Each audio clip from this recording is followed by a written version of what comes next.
Oh, hello. So, Hello. yeah, saying hello to the people.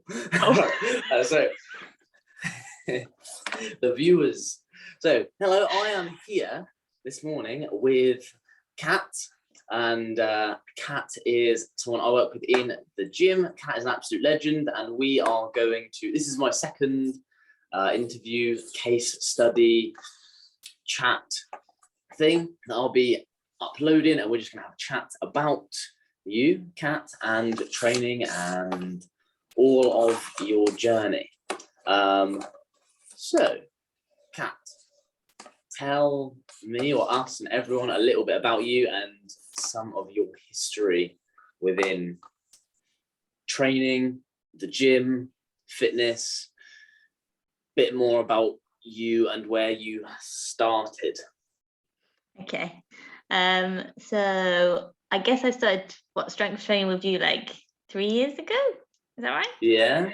Like We maybe not quite that long, but a little while ago. I reckon it was about 3 years, I've only worked at the gym for 2.5 years. You're wrong. It's definitely 3. No, sorry. Okay. I worked there for 2.5 years. At some point, and then we started strength training, but then you had this whole journey of sport and stuff before that as well, right? Yeah, I did. Yes, I've like come from more of an endurance cardio background. So when I was growing up, I was really into like athletics, like 1500 meter running and cross country running. So I've always kind of like, and I used to race kind of every other weekend and stuff with a club. So that was really cool. I enjoyed that. And then I went to college and got pretty heavily into drinking, obviously. Yeah. And like my fitness kind of went out the window. I sort of developed from school. I kind of developed like various issues with like eating disorders and stuff as well. So that was kind of like very cyclical throughout my life. And then yes, I just sort of like sporadically running amidst drinking for like a few years. And then I got to Plymouth, still running a bit, joined the athletics club at uni for a little bit, ran a marathon, which was cool. And then joined Pure Gym. I started working with Brooke. And just got really into strength training. And then the last 3 years, that's kind of like gradually become way more of a focus for me than running because I just love it. It's great. So then we can maybe talk about where that kind of part of your journey started. Well, that was however long ago that was when we did meet in the gym. We can talk about how we met, but then sort of what you were thinking about, what you wanted to do and where you were at when we did meet. So I do remember we met in the gym on a Sunday. I took you, it was Sunday, right? I think so. Yeah, it was a Sunday. I was on a Sunday. I took you and another lady, I don't remember what she was called, but another lady on a tour of the gym, an induction. You had just joined. How were you sort of feeling about the gym, about fitness at that point? I remember you were still very into running. You were still into running for a while when we sort of started training, but what where were your sort of thoughts about where you were at and where you wanted to go and where you wanted to be there at the time when we met? So I think like I probably should have mentioned I'd also previously gone to gyms before. Like I went to the gym for a bit, but I basically only ever went on like the treadmill and didn't really do anything else. So I guess when I joined Pure Gym, I kind of just wanted a bit more confidence in general in the gym. And to just obviously learn how to do strength training because I was like basically completely clueless. I think mostly it was I just wanted to like understand the gym a bit more because all I'd previously done was like the cardio machines. Yeah. And did you have any like fears and anxieties about the gym? Was it just that you just got all this stuff and I don't know what it does, or were you, or if you could you have done something, got started if you wanted to, sort of thing? Like, is it just I don't know what any of this does. I don't have a clue. Or were you worried about certain things as well? Or, you know, were there things that I could go and try this, but I'm scared about this? Or Yeah, I think essentially I was just worried about looking like an idiot. So like I wouldn't have stepped foot in the weights area because I'd be like too anxious about just doing everything wrong and like all these like buff dudes like thinking I was an idiot essentially. Yeah, so I guess just like looking stupid and like doing things wrong is what I was nervous about. And how was maybe, I think fitness, health, our bodies is something we're thinking about all the time, right? So what was it out of your body and health and fitness that you, is there any ways that that's sort of affecting your life just in your day-to-day life at the time that you're sort of thinking about, things that you want to be different, things that you want to feel at that kind of time? You know, I just, oh, sorry. That's fine. No, you go. You go. Okay. I basically just wanted to just feel more confident because I was like, I'd got a bit better, but I've like prior to working with you, I'd always previously had like really, really low self-confidence, like physically, and like probably like pretty bad body dysmorphia as well for a long time. And so I obviously wanted to change that and just feel more confident in myself.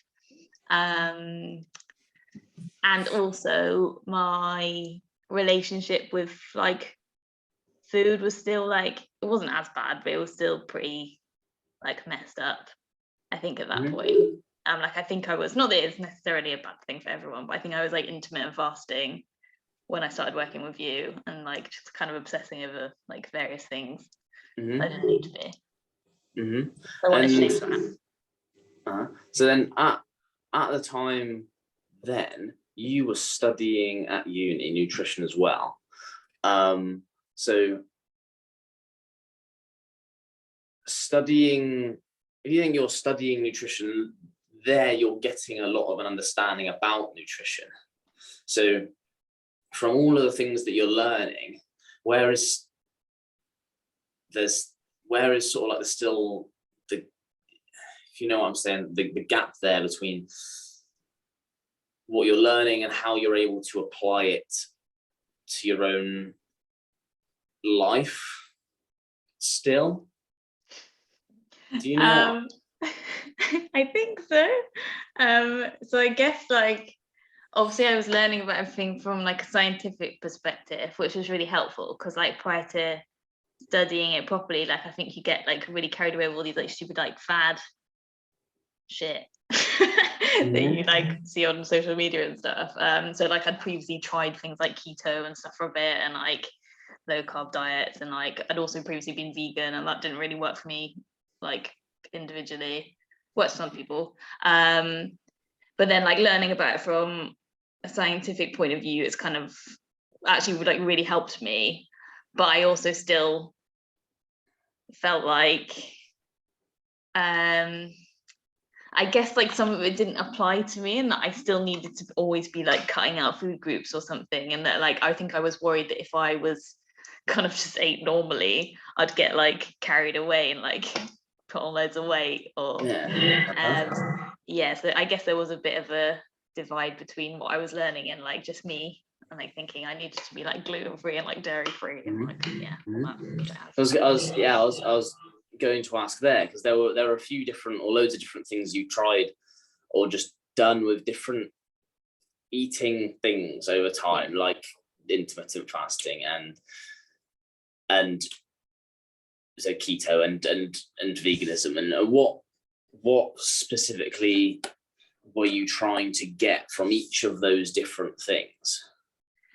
I think probably just like staying like small was like just a massive preoccupation for me for ages. Like I was just obsessed with like being smaller, and then also my digestion can be a dick. Am I to swear? If you want. Swearing, is it? Sorry. If you want. It's fine.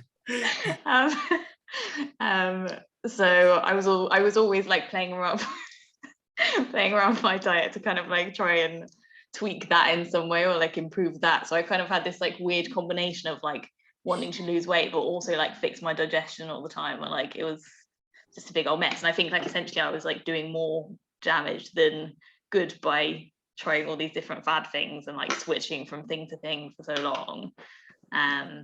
Yeah. Yes. And then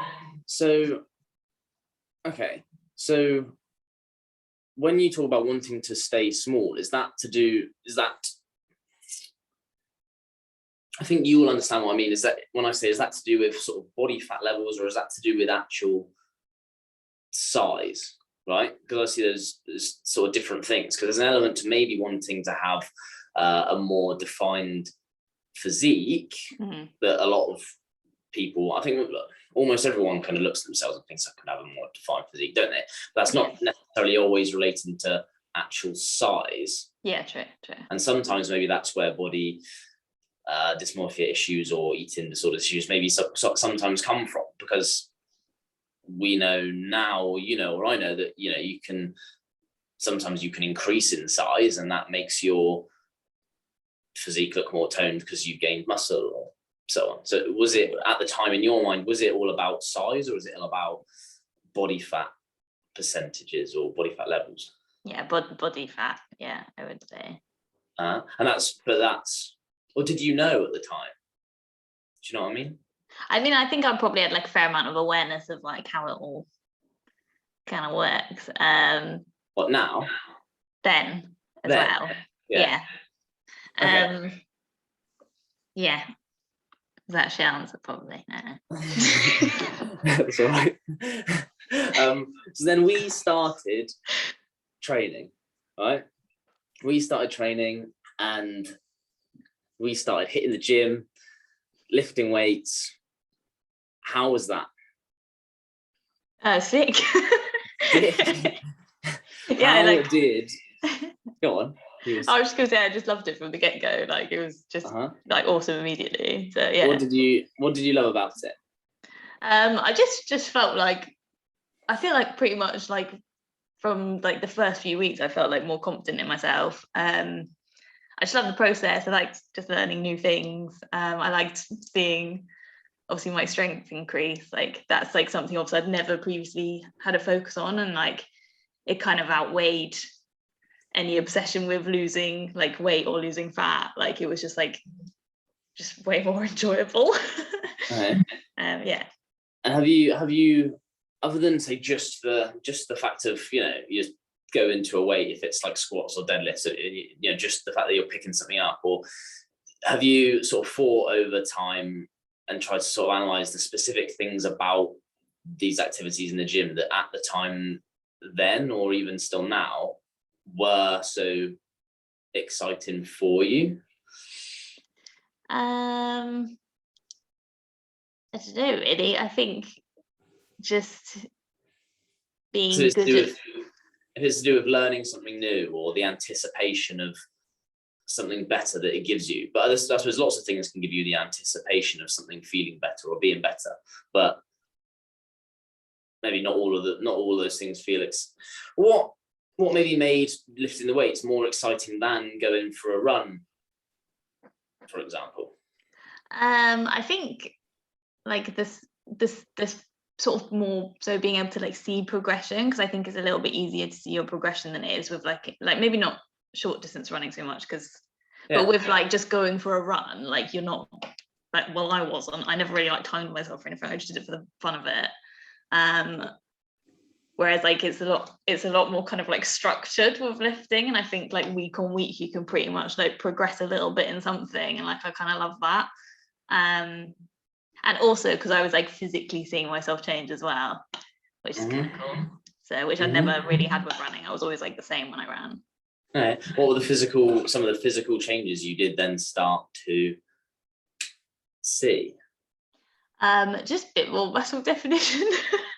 Yeah. Like I think I sort of like noticed my like shoulders growing pretty quickly, which is quite nice. And then just I guess also being able to like I guess just eat a little bit more whilst not getting bigger. Okay, that's an interesting thing to talk about, right? Because then to a lot of people, that's maybe an appealing thing, right? Because the big, massive term everyone talks about all the time in the fitness industry at the moment, maybe it specifically applies to sort of weight loss or fat loss, is calorie deficit. But then calorie intake changes over time, right? When we, for any number of reasons, but it changes a lot when people get into training, or especially resistance training. So how is your calorie intake or your relationship with food, but then how much you can eat, but then the things you can eat, changed over time as a result of the training that you now do? So I eat quite a lot of calories now, which is nice. Whereas I couldn't imagine eating the amount I eat now, and not like stressing out about it, or like putting on weight. Like if I had done like a few years ago, if I was eating what I was eating now like a few years ago, I think I would have like put on a little bit of weight. But obviously my metabolism's increased, which is a nice little byproduct of the strength training. And also I just eat every food group now as well, which is mental. Like I haven't done that since I was 12, which is really like bizarre to me. So how many calories do you eat now, if you don't mind? How many calories do you eat now a day? 2,600. And then I still have the odd day where I like go a bit mad and eat loads of bagels. Bagels occasionally, because sometimes you have those times. You could be the most dedicated person and a bit of an expert in nutrition or a bit of an expert in training, but sometimes you still just have days where, like, no one's perfect, are they, right? Really. But then maybe I think sometimes the reason you end up eating a few more calories is because you are getting so strong that your calorie intake is just increasing over the time. So sometimes you and I realize, I keep having these times where I want more food, and then that's when we go, oh, let's increase the calories again. And that's not necessarily everyone shouldn't necessarily just increase their calories because they are feeling more hungry sometimes, because some people have more of a weight loss goal. But right now, weight loss isn't your goal, but it sort of shows a little bit how you have been able to implement strength training into your life, which has meant over the past few years, you are able to eat more and eat the things that you do enjoy. And that isn't a scary weight gain, fat gain thing. Yeah. Right? Because 2 years ago, you wouldn't have eaten 2,600 calories a day, right? So how many calories would you have eaten maybe a day 2 years ago?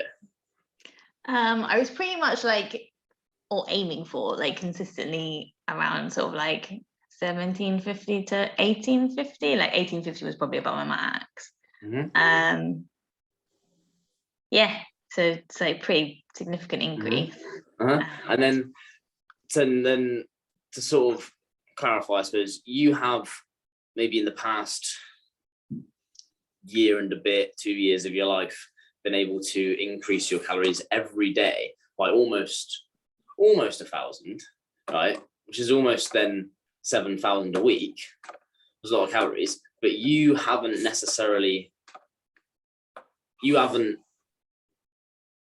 gained a load of weight, gained a load of fat as a result.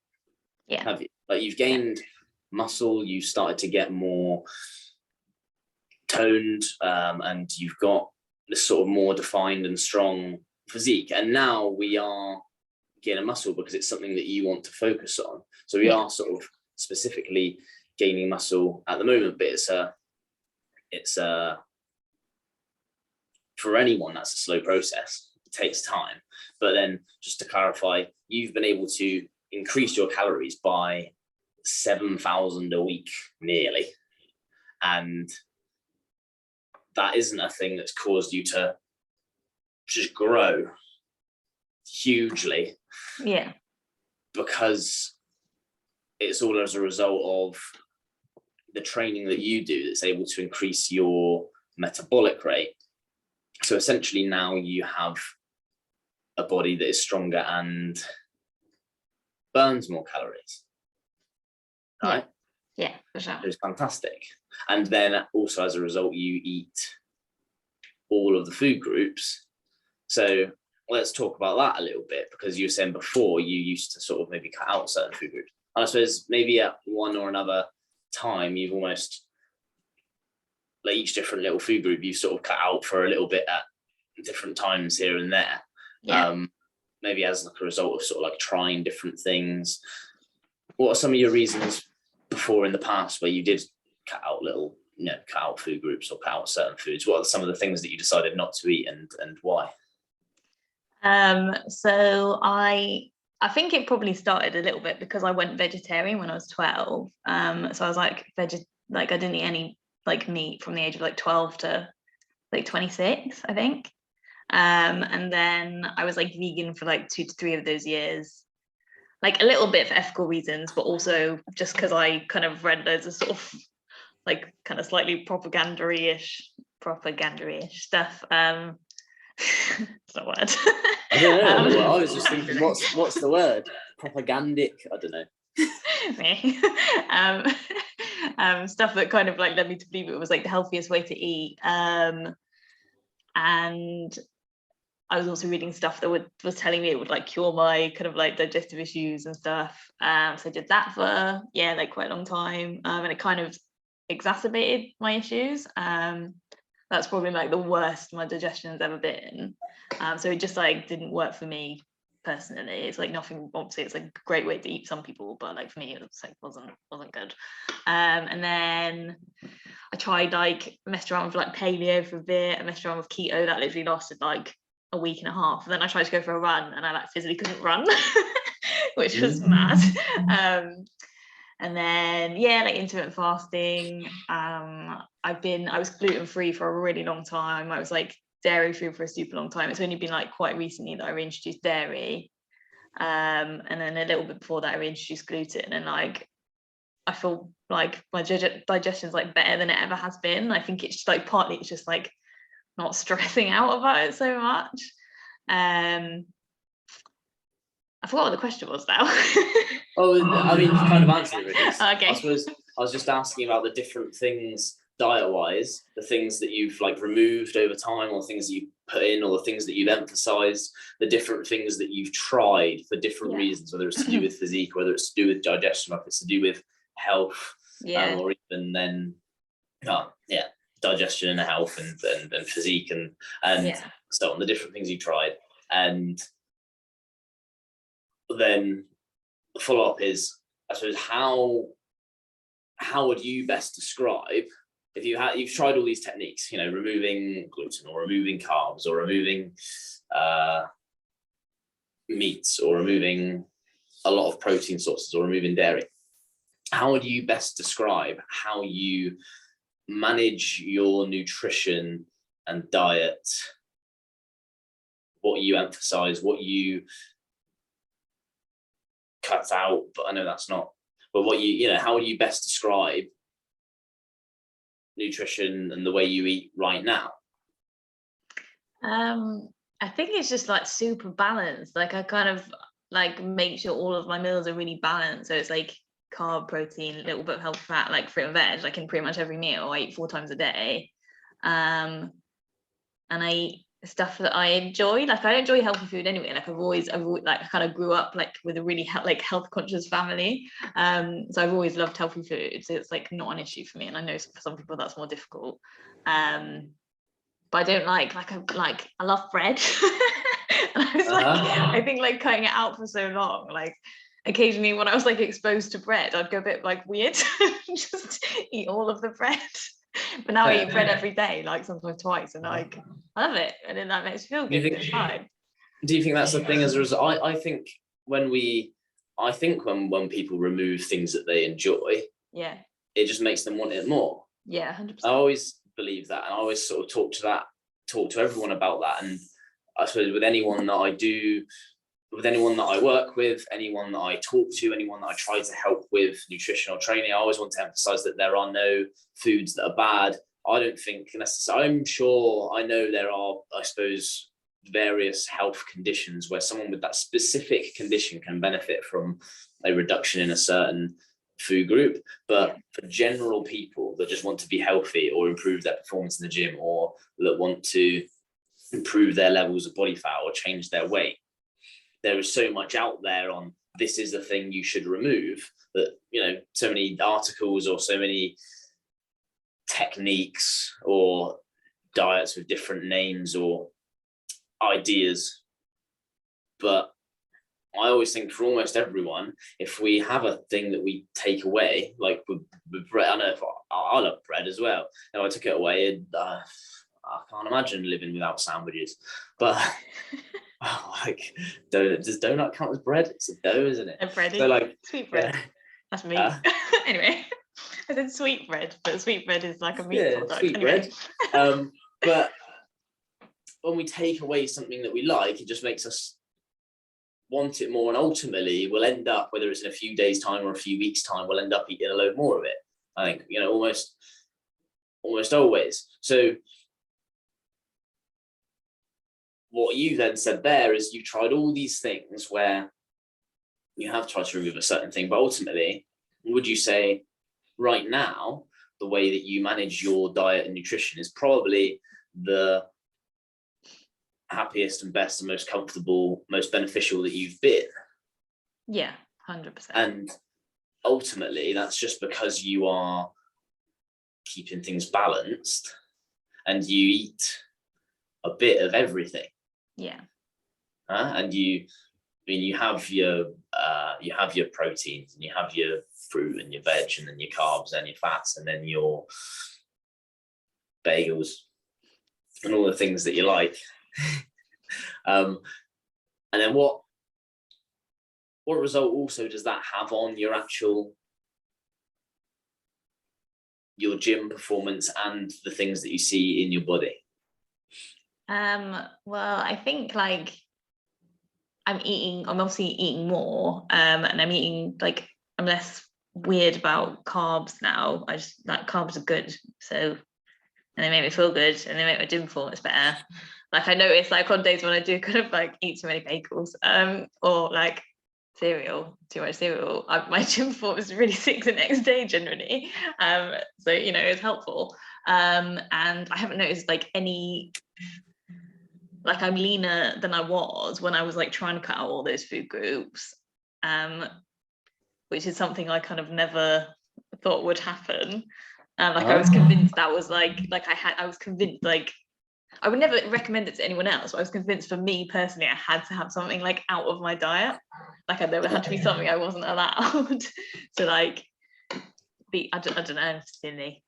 Why did you think that you were different to other people? I don't know. I just like, it's just kind of what I told myself to, I guess, kind of justify like disordered eating, I guess, or like orthorexic sort of style of eating. It was like how I justified it. It was like, if I include that in my diet, it doesn't work for me, kind of, which is silly. I suppose it's a very human thing, isn't it, to almost be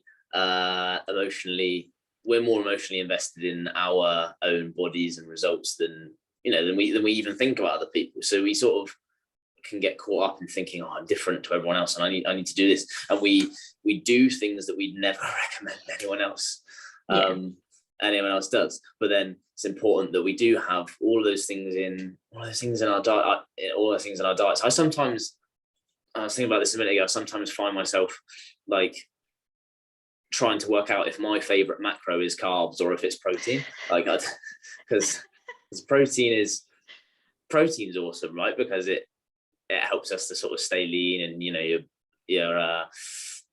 you're building and maintaining muscle when your protein is high, and you're building lean muscle, or your kind of protein has its thermic effect and implications on sort of burning carbs and fat loss and so on. But then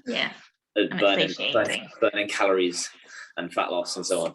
But then carbs are And everyone knows that now, I suppose, really. For everyone, whenever I set up a calorie target, I'm almost always like setting up a protein target for someone as well. But then carbs are so important because it's not just calories, I suppose, is it?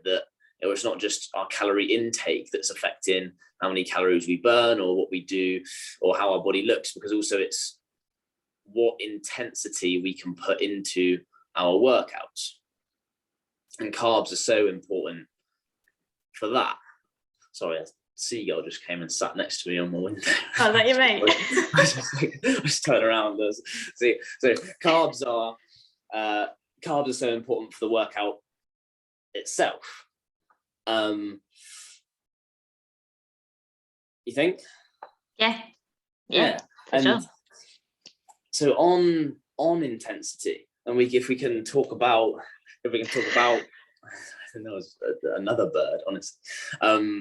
Interrupted my interview. So there's a seagull, and then there was a jackdaw. That's the first jackdaw I've seen on the Jackdaw. Oh, okay. There's the first jackdaw I've seen on my windowsill. Nice. Yeah, cute little fella. What was I saying? Carbs, workouts. Intensity. How important is intensity for you and working out? By intensity, I mean almost like intensity is kind of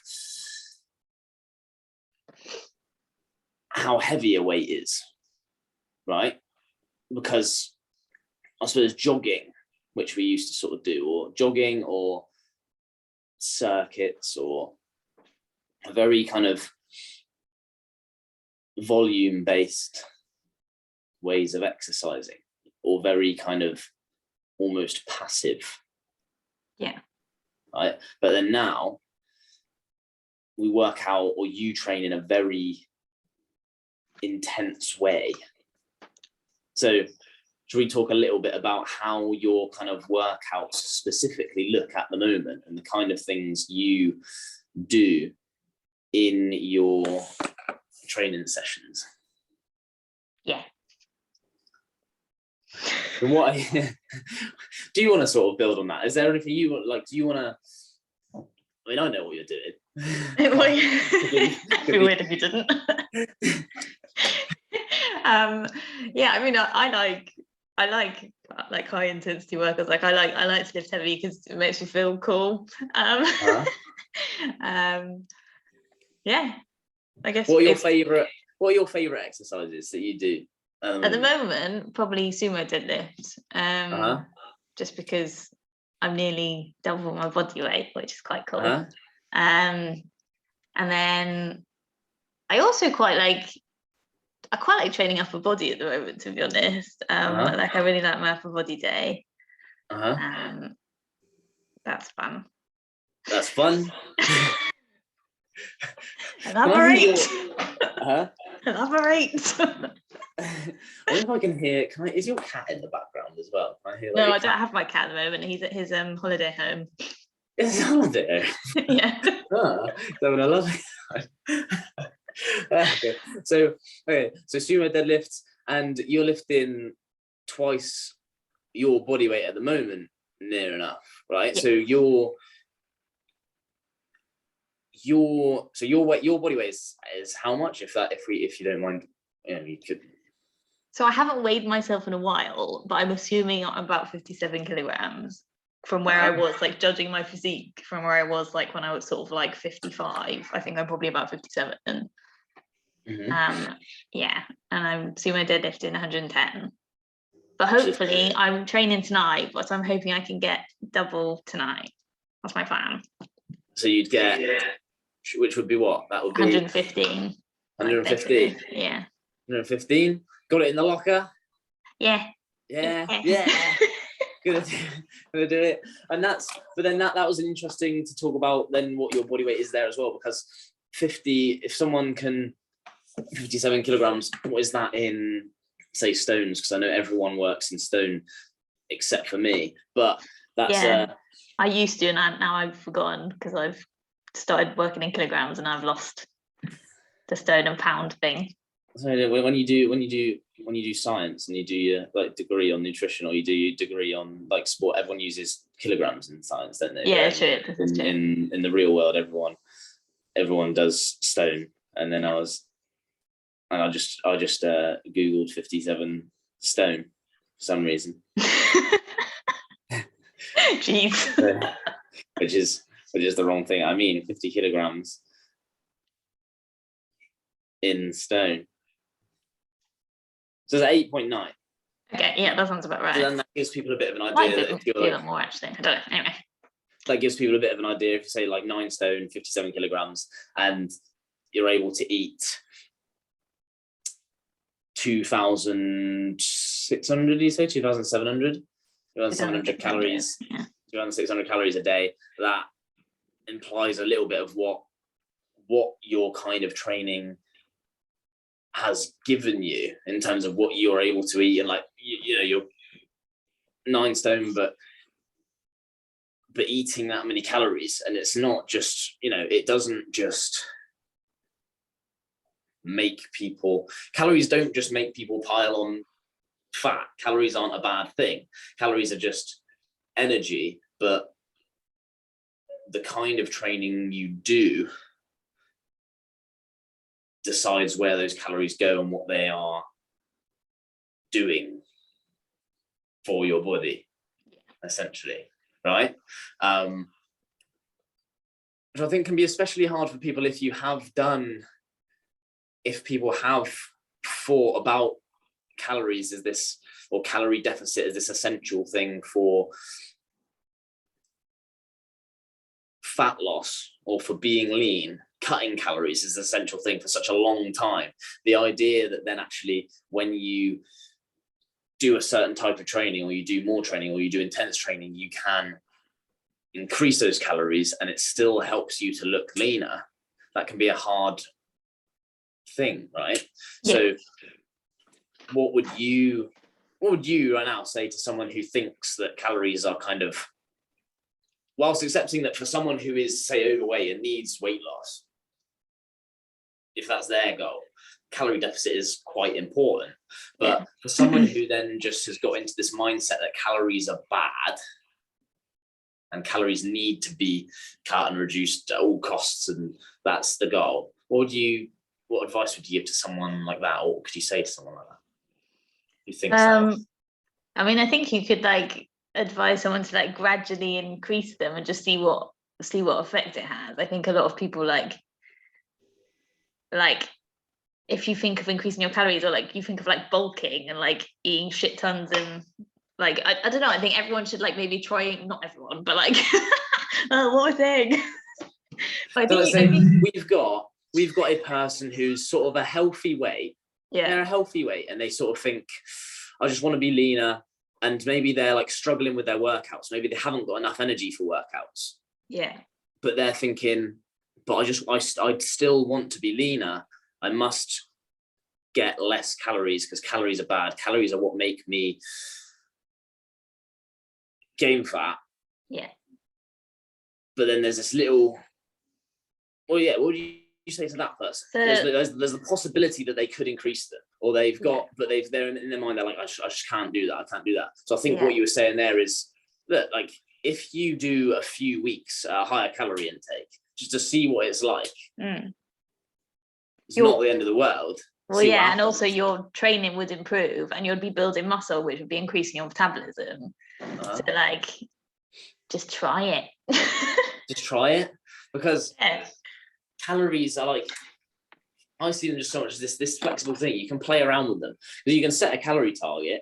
Then ultimately that like, that's not your calorie target for life. Like that can, if you are finding things, as long as you're measuring, you're paying attention to how food makes you feel, but then also you're paying attention to the things that you're measuring. If you're measuring weight, if you're measuring performance, you can add 100 calories to your target a day, or add 100 calories a day, or 200 calories a day, and see how that makes you feel. If it makes you change in a way that you don't like, you can always like dial it back. Or if it improves your training, you go, oh wow, actually this has improved my training, and then in a little while it can change the way then your body looks as well. Yeah. And then at some point you can always then dial it back a little bit, create a little deficit. Calories are like, do you know what I mean? Yeah. It's a tool.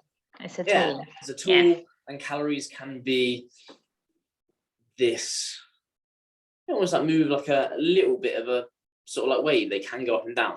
Essentially, your calorie target, if your calorie intake isn't a you're not necessarily stuck with it for life, and whatever it brings you in the space of 2 weeks aren't a result that you are stuck with for life. Your body can sort of change. Yeah. So you talked about, or we were talking about sumo deadlift, some of your favorite exercises. You like training up the body. So within the gym, things you're working on, what are your goals at the moment? What are the things from training we're trying to what are you trying to get out of your body at the moment, training wise? What are you trying to do? What are you focusing on? So at the moment I am trying to build muscle and get stronger, like along with that, I guess. But yeah, so we're sort of, I guess the training is kind of focusing on like hypertrophy basically at the moment. And then with the goal that I'd quite like to do a bodybuilding competition towards the end of next year, which is something I never thought I'd want to do. So that's different.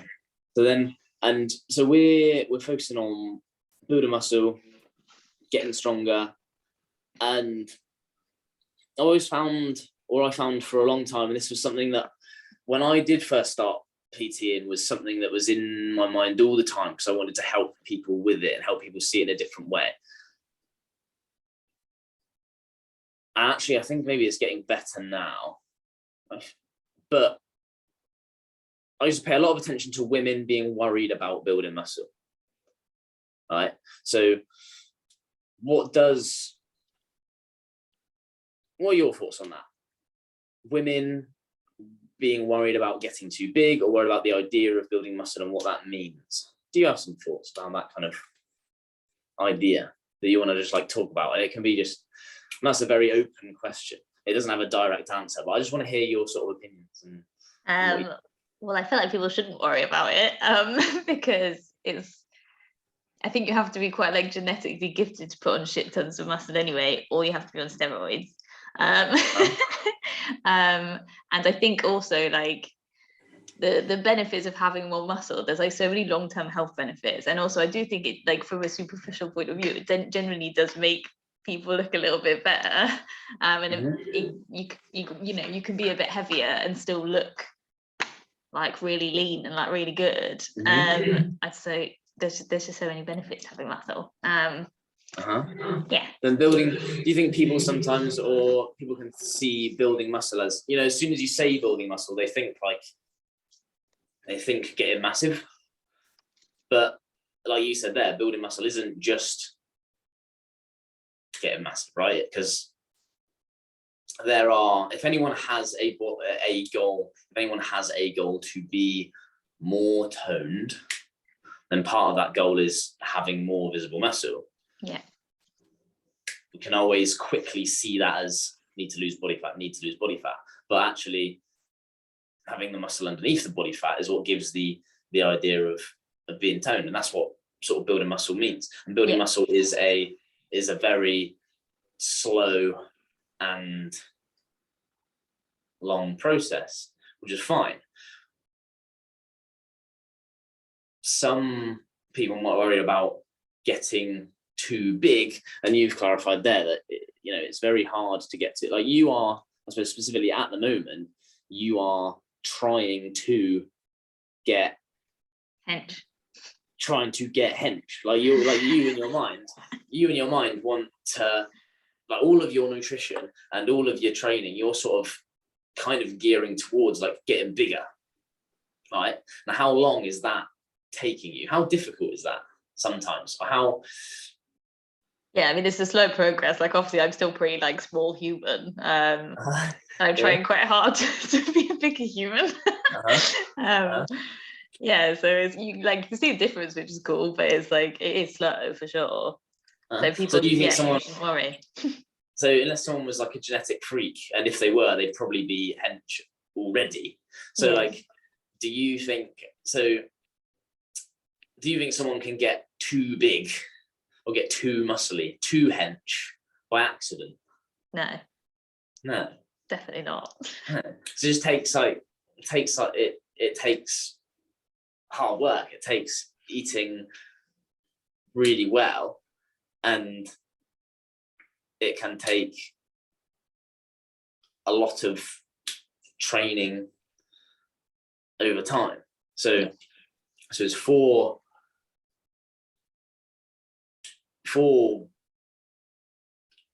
maybe women who are worried about getting too big if they get into strength training. Hopefully then what we're clearing up there is it's not a thing you do have to be worried about. Was it a thing you worried about at all at the start? No, actually, like I knew other people worried about that kind of thing, but I don't know why. Like, cause you just sort of assume it would be something I was concerned about, but I was more concerned about like fat than muscle, I guess. Yeah.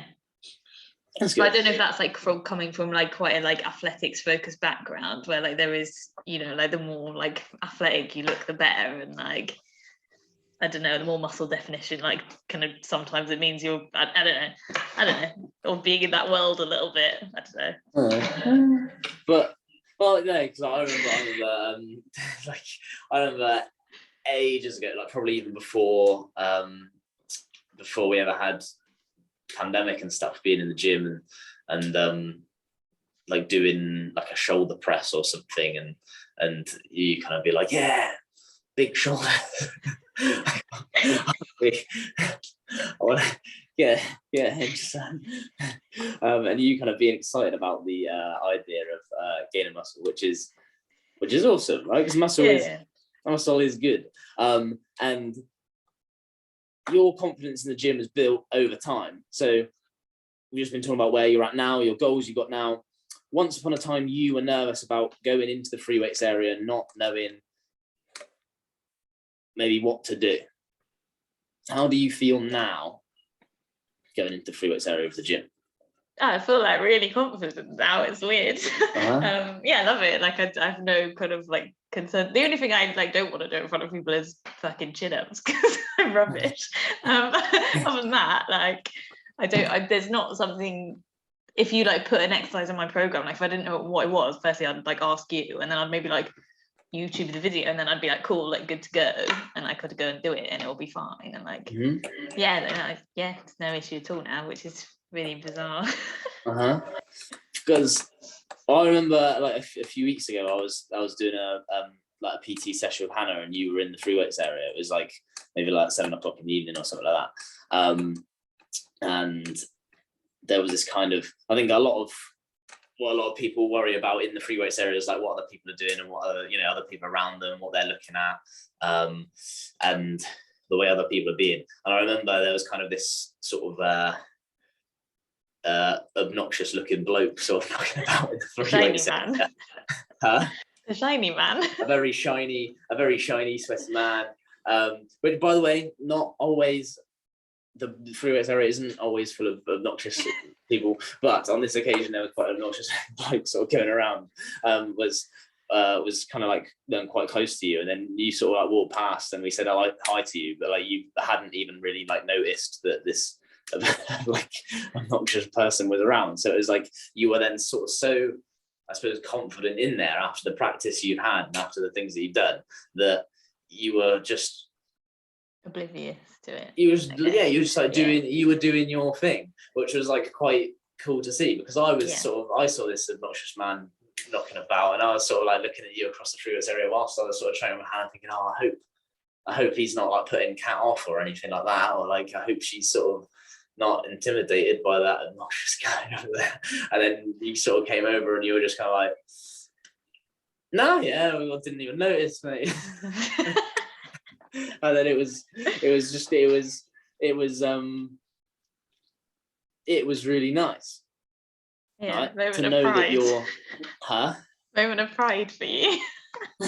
Yeah, well, no, it's just nice to know that you were confident in there. Because I suppose Yeah. if I now say, look, don't be worried about the free weights area. No one's ever like obnoxious in there. I think that like that's what people are worried about. People are worried about other people that are in there if that makes them feel intimidated. Now I say there's no one ever intimidating in there. It's all right. That's almost like a lie, really. Like, Yeah. I mean, most of the time, everyone's pretty nice, and actually, maybe this bloke was all right. He just looked obnoxious. I don't know, but like sometimes there are people that might make you feel intimidated in there. I get it. Like, I used to get it when I go into a gym, but then. So if I say, "Oh, that never happens," it's like almost feels like being dishonest. But I suppose what I'm saying with that is like when your confidence grows, you're just kind of maybe you just get used to who's being in there, and you're sort of doing your own thing. I suppose being confident in the free weights area isn't sort of just telling people, "Oh no, it's always fine." Like there's everyone in there. It's always really nice in there. Actually, it's just you building your confidence. Yeah. Okay, but most of the time, people are nice, really. So if we get a couple of questions at the end, what would you say? You are Kat. You are getting amazing results, and you get amazing results. You're smashing it. Thanks. With training, with nutrition. What are some of your fundamental, most important qualities that get you where you need to be? I think with nutrition, it's a case of not worrying about it as much, and like stop reading about bullshit faddy diets and like kind of listen. I guess just listening to your body, kind of knowing what works for you. Okay. So one really important quality is knowing what works for you. Yeah. And just having a balance, not cutting stuff out. Yeah. That's important. Other really important qualities. About nutrition.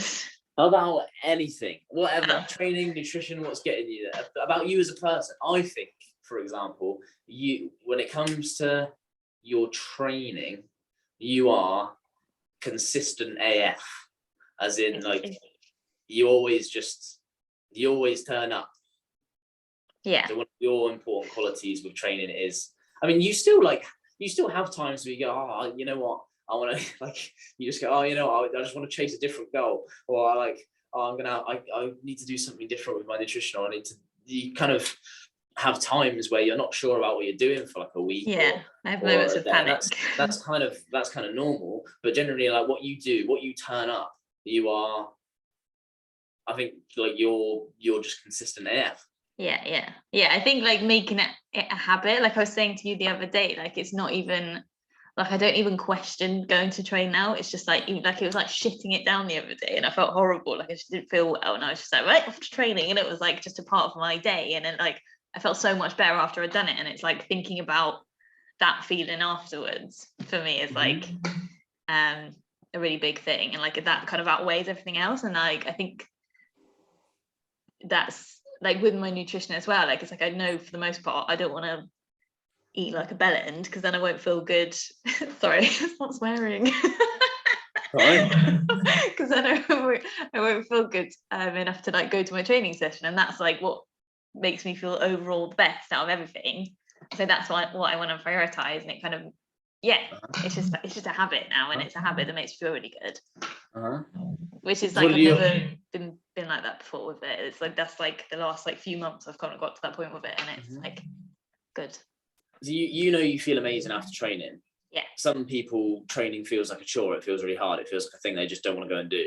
How did you get to a point where you enjoyed it? I think just seeing the progression is like quite a big part of it. And then also just like finding the kind of training that you love, because obviously like although I think everyone should strength train in some capacity because it's like super beneficial. you don't have to go and like do bodybuildery style of training like 5 days a week. You can just like adapt it to you and like make it something that you love, or like do like more of a cardio strength training mix, or like play tennis loads. I don't know, like just do the training that you love.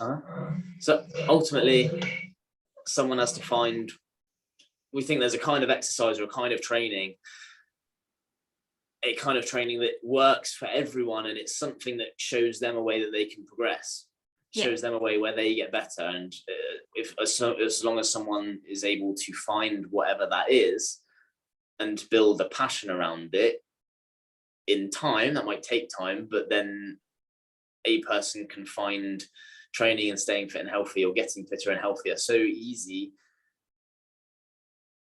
when they find that they can't even imagine how they're going to not train that day, let alone how they're going to get there and get through it. Which is amazing. But it's personal.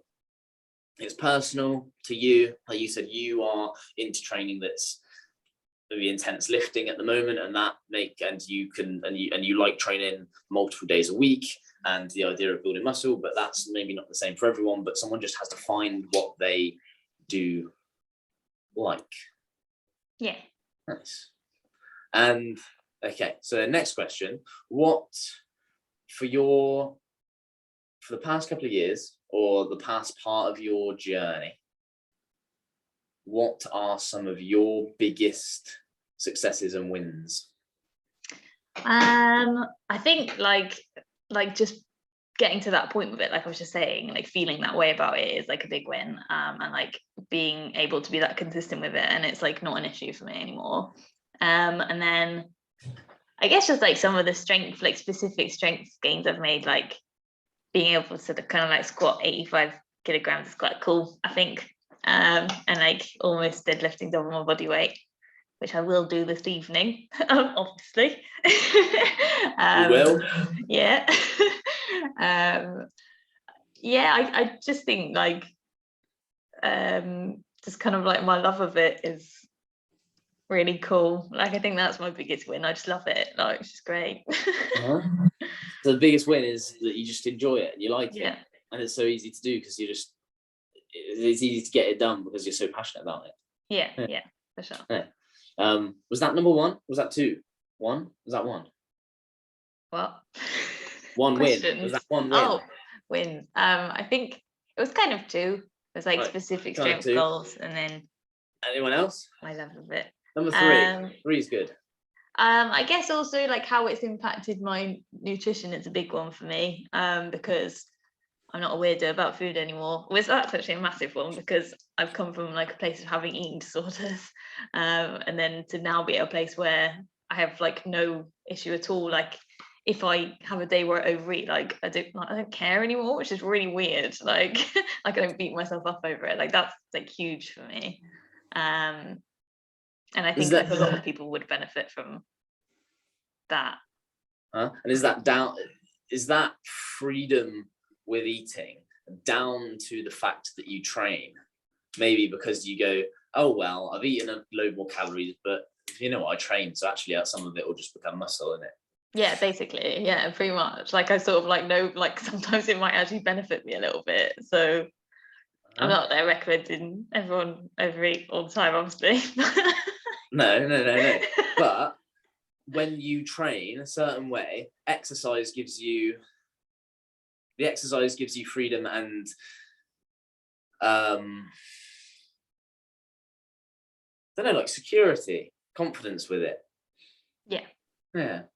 Amazing. Cool. So, and then final question, your biggest pieces of advice for someone who is where you used to be? I think try strength training would be number one, because I think it just can be really beneficial in like loads of ways you maybe even haven't even kind of foreseen, like just making you more of an overall confident human being, and just making you feel kind of like, it sounds a bit cliched, but like sort of empowered and like strong, especially as like a woman. Train with Brooke because he's sick. Are you? It's all right. I'll take it. And then I think I didn't Yeah. hire her to say that, by the way. That was on her own. paid me. That was her own words. Yeah, number 3. I think, yeah, just like doing stuff that you love, and like I guess actually more importantly, like just knowing that like health and fitness doesn't have to be like horrible, like it's enjoyable, like it should be enjoyable, and if you're not enjoying it, you're not doing it the right way for you. I think that's like the biggest like takeaway from it, is like make it something that you love and like is like fun and interesting, and that's like where it's sustainable, and you'll keep doing it. Yeah, That's amazing. And but does that mean if someone isn't loving the experience right now, does that mean they should like stop everything they're doing because they are not enjoying it because what they're doing is wrong? Or is there a way maybe someone can, is it a bit of trial and error? Do you have to sort of sometimes just try things and see them out and see if they work? yeah, I think you can like try things for a bit, and then if it's not like fully working for you, then you can like tweak things or like make little adaptations. Like you don't have to completely like overhaul your life or like switch to something completely different. But yeah, there's always going to be a bit of trial or error, because it's like a journey, isn't it? Like fitness journey as opposed to an end goal. I think sometimes it's important to do things that don't work out on that journey, so that you can, it's important to have things on that journey that didn't quite go the way you wanted to, so that you can go, okay, I won't do it that way again, do it this way next time. Yeah, so your little setbacks and things they're all right, they're okay. Then just keep pushing onwards, keep trialing and erroring and trialing again, and then succeeding. Awesome. Okay, so final pieces of advice is the final pieces of advice, there we go. That is us at the end, I think. Cool. Thank you, Kat. Well done, Thank you, Kat. Brooke. Thank you, Kat, for being on the interview. And I hope anyone watching or listening enjoyed